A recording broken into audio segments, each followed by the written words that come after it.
Jacques-Désiré Laval est né un an avant que Napoléon Bonaparte ne se couronne lui-même empereur de France en 1804. En 1803 donc, Napoléon était premier consul de la République française. La Normandie natale de Jacques est connue pour ses produits laitiers, ses viandes de qualité, bœuf, agneau et volaille, ses fruits de mer, ses légumes, ses céréales, son lin pour les textiles, ses pommes et poires, etc. Caractérisée par sa diversification, l'agriculture normande combine céréales, élevage, arboriculture et culture textile. Le 18 septembre 1803, à Crau, en Normandie, au sud d'Évreux, des jumeaux voient le jour dans la famille Laval. 2 garçons, après 4 filles. Mais ils sont chétifs. Et comme ils sont nés un dimanche et que leur oncle, le curé Nicolas Laval, se trouve là en famille, il les baptise le jour même de leur naissance. Michel meurt 10 jours plus tard, et Jacques-Désiré demeurera de santé fragile.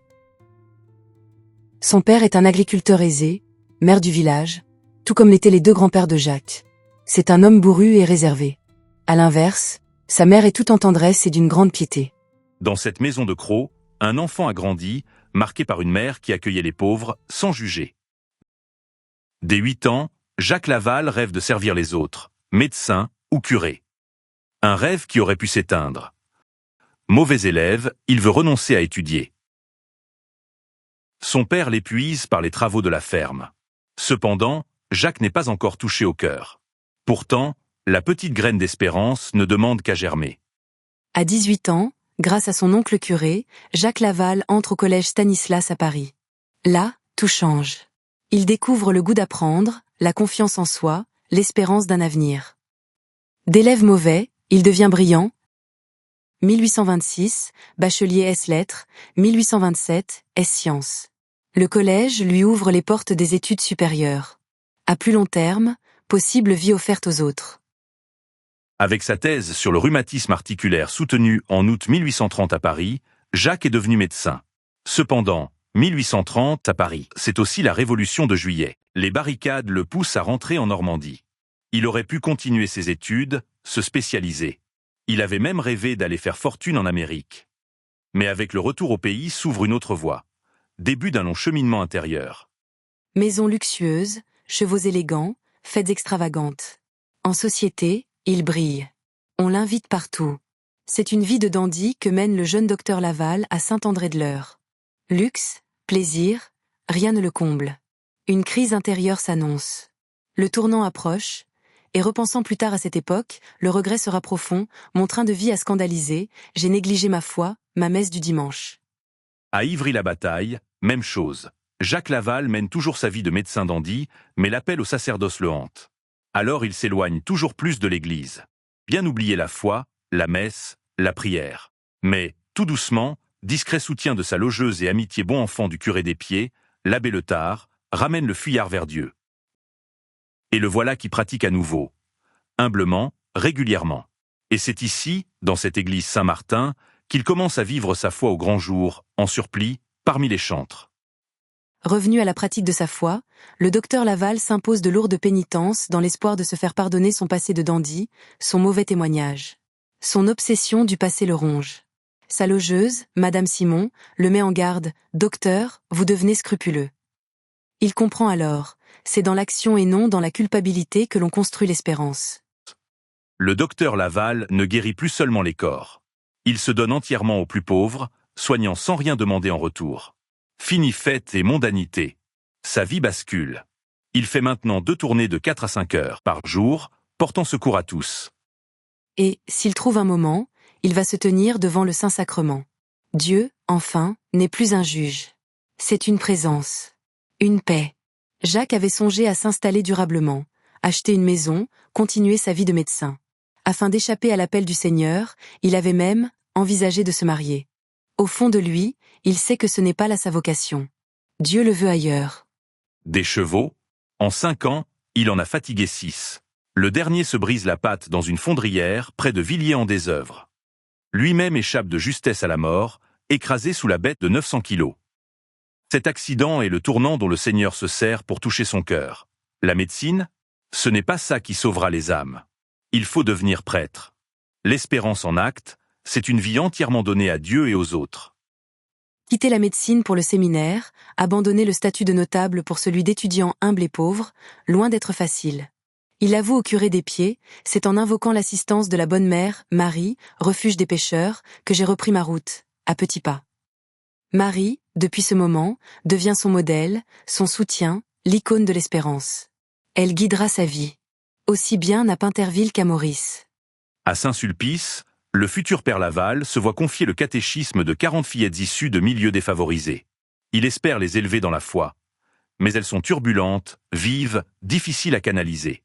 Loin d'être un échec, cette expérience, qui l'humilie, le forme. Il apprend que la patience, plus que l'enthousiasme, est bâtisseuse d'espérance. Hanté par ses erreurs passées, le jeune Laval veut réparer. Il rêve de partir en Chine rejoindre les lazaristes, là où la mission est la plus dangereuse. Son directeur spirituel l'arrête, à 32 ans, à apprendre le mandarin. Impossible. Espoir, rêve, utopie. En effet, apprendre le chinois, c'est maîtriser des milliers de caractères, un défi colossal. Et la réalité confirmera. En 100 jours de voyage vers l'île Maurice, il ne parviendra même pas à aligner 2 phrases d'anglais. Alors, il accepte. Rester en Normandie, non par renoncement, mais par fidélité. Pour témoigner de l'Évangile là où Dieu l'appelle. À Pinterville, désert spirituel, l'église est presque vide. Le dimanche à la messe, 12 femmes âgées, pour plus de 450 habitants. Jacques ne se résigne pas. Il prie, agit, va au-devant de son peuple. En 2 ans, sa persévérance a porté son fruit. Ce temps de silence et d'humilité devient son noviciat missionnaire. Une préparation. Un appel. Les enfants travaillent au champ ou à l'usine, pas de catéchisme possible aux heures que l'on connaît aujourd'hui. Alors, il adapte 21 heures pour les plus jeunes, 22 heures pour les autres. Le dimanche, il ajoute jeux, promenades, cueillette de pommes. Il ne s'agit pas de corvée, c'est leur rayon de soleil. Leur meilleur souvenir. Pour ancrer la foi naissante, Laval forme les parents, prépare au mariage les couples qui vivent en ménage. Il répète « Faites de bons parents, vous aurez de bons enfants ». Quand 2 séminaristes de passage l'interrogent, il ouvre son cœur, « Moi qui ne fais pas grand-chose ici, si le Seigneur me fait signe, je partirai pour sauver plus d'âmes. » Il parle sans forcer, dans l'espérance et la disponibilité. Il croit que c'est à Dieu de décider. Lui, il attend. L'abolition à l'île Maurice en 1835, effective en 1839, marque un tournant. Contrairement aux Antilles où elle s'est accompagnée de violence, et contrairement à la Réunion, où elle a été imposée sous menace, l'île Maurice évite le bain de sang. Mais l'espoir seul n'est pas garant de paix. Il faut la construire.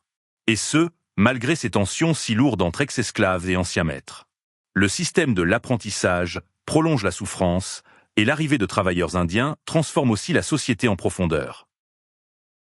Après l'abolition de 1835, les lendemains sont incertains. Beaucoup d'anciens esclaves goûtent à la liberté, d'autres sombrent dans le désarroi. Un dénominateur commun ? Le mépris. Mais la réalité reprend vite le dessus, il faut vivre. Certains retournent chez leurs anciens maîtres, d'autres cultivent un lopin de terre, quelques-uns survivent de rapines. Face aux tensions, aux vols et incendies, on espère un guide pour moraliser les nouveaux libres. Pour faire germer l'espoir d'un avenir nouveau. Le père Laval n'est pas venu avec un bâton, comme on en usait ailleurs. Il n'impose pas la foi par la crainte. Il apprend le créole. Il parle aux Mauriciens dans leur langue. Il leur montre qu'ils ont une valeur aux yeux de Dieu, tendresse redonneuse d'espoir. Ainsi naîtra un pèlerinage d'espérance pour l'île tout entière. Laval n'a pas changé les hommes par la menace, mais par l'amour. Regardés avec les yeux du ciel et non pas condamnés, ceux-ci reprennent confiance. Voilà qu'ils osent se mettre à croire en eux-mêmes. C'est par là que tout commence. Jacques Laval ne fait pas que prêcher l'espérance, il la met en œuvre. Chaque vendredi, il guide son peuple dans le chemin de croix. Il lui apprend à offrir ses souffrances, non pour les subir, mais pour les transformer. En suivant le Christ humilié, les Mauriciens trouvent la paix intérieure. Pour chacun, cette prière-là devient chemin de réconciliation, et cela pour toute l'île. Foi qui devient libération. Le père Laval prend au sérieux baptême et mariage. Il prépare les couples à devenir parrains et marraines, témoins de leur foi. Il les forme aussi à devenir témoins de mariage, pour ancrer l'engagement dans la durée, sagesse que beaucoup aujourd'hui feraient bien d'imiter à leur grand avantage.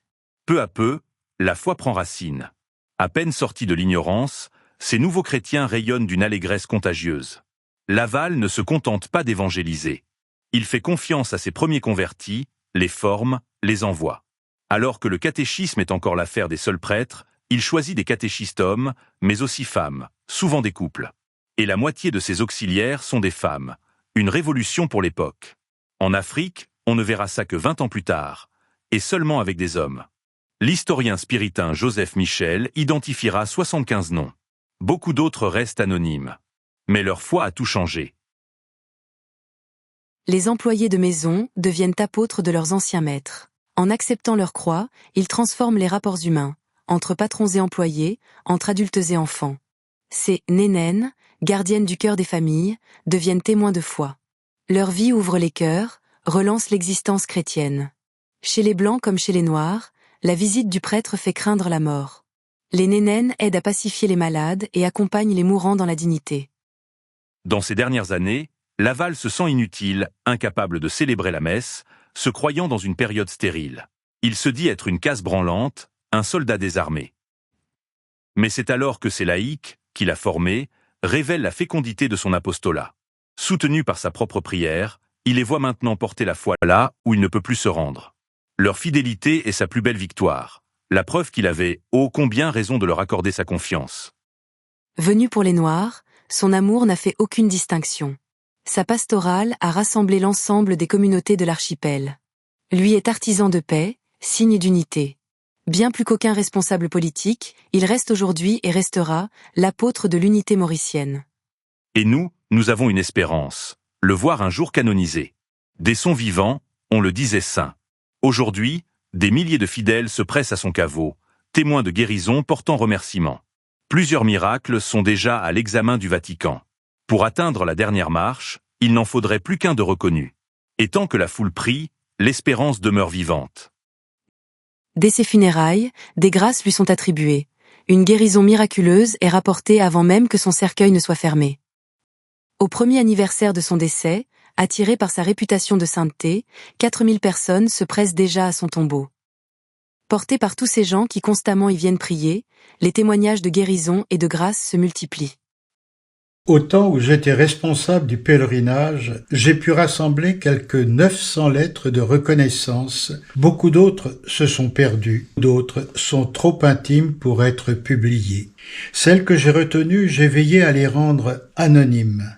Avant le Covid, on comptait déjà près de 10 000 pèlerins par semaine. En 2002, sans fête particulière, ils étaient 20 000 sur une semaine. Preuve vivante de l'espérance qu'ils continuent de susciter. Près de 75 000 pèlerins se pressent au caveau. En 15 jours, on approche les 150 000. Des chiffres qui parlent d'eux-mêmes. Une telle affluence est la preuve que la prière reçoit une réponse. Mais voilà, l'espoir seul ne suffit pas. Nous sommes dans les années 60. Le miracle reconnu par le Vatican date de 1923. Le dossier aura dormi près de 40 ans. Il faudra attendre 1964, sous Paul VI, pour que Monseigneur Margéot fasse réouvrir le dossier. Et ça prendra encore 15 ans d'espérance active, pour qu'enfin, en 1979, la béatification ait lieu. Après la béatification, il faut un nouveau miracle pour la canonisation. Une guérison frappe alors les esprits. Un enfant, victime d'un accident, œil crevé. Et voilà qu'avant qu'on ne l'opère, l'œil est guéri. Le Vatican demande contre-expertise en France, mais les responsables du dossier ne peuvent ni payer le coût du voyage ni celui du séjour. Ils renoncent et se disent « De toute façon, nous, on sait qu'il est saint ». Nous voici maintenant en 2017. Me voilà nommé vice-postulateur de la cause de canonisation du Père Laval. Je prépare un nouveau dossier de miracle, le soumets à un expert médical au Vatican. Il demande des compléments. On y répond. Aujourd'hui, en 2025, le dossier est en attente d'examen au niveau du diocèse avant renvoi à Rome. Espérance active. Attendre sans agir serait retomber dans de l'espoir stérile. Encourageons les fidèles à invoquer le Père Laval, à témoigner des grâces reçues. Ces ex-voto, simples ou naïfs, sont des signes vivants. Il est saint et son intercession touche les cœurs. Des cahiers d'enfants déposés au caveau, crayons, règles, prières pour un examen. Des vies ont changé, des vocations ont germé. Pas de superstition dans ces gestes simples. Le geste si fort de pèlerins hindous, chrétiens, musulmans n'est pas un caprice. C'est une prière silencieuse, une rencontre. Au caveau, Des familles se réconcilient, des chirurgiens sentent un soutien invisible, un médecin trouve dans son sac un médicament pourtant absent la veille. Des parents désemparés, des malades, des étudiants, des couples en attente, chrétiens, hindous, musulmans, tous viennent. Comme cette femme qui désespérait se marier et rencontra l'amour là même où elle priait. Ne reproduisons pas l'erreur du passé. En 1994, trop de grâces sont restées silencieuses. Car si le Père Laval obtient des cadeaux du ciel, il faut témoigner. Encourageons les fidèles à parler, à écrire, à offrir leur ex-voto. Oui, nous savons qu'il est saint. Mais d'autres ont besoin de signes, de preuves, de lumière dans leur souffrance. À nous de ne pas garder notre bienheureux pour nous tout seuls. À nous de devenir les porte-voix de son espérance. Dernière minute. Lors de la nuit du 8 au 9 septembre 2025, la création d'un tribunal diocésain a été officialisée pour examiner une nouvelle guérison inexplicable attribuée au Père Laval. Prions dans l'espérance que les témoignages soient reconnus et que ce pas décisif nous ouvre enfin la voie à sa canonisation.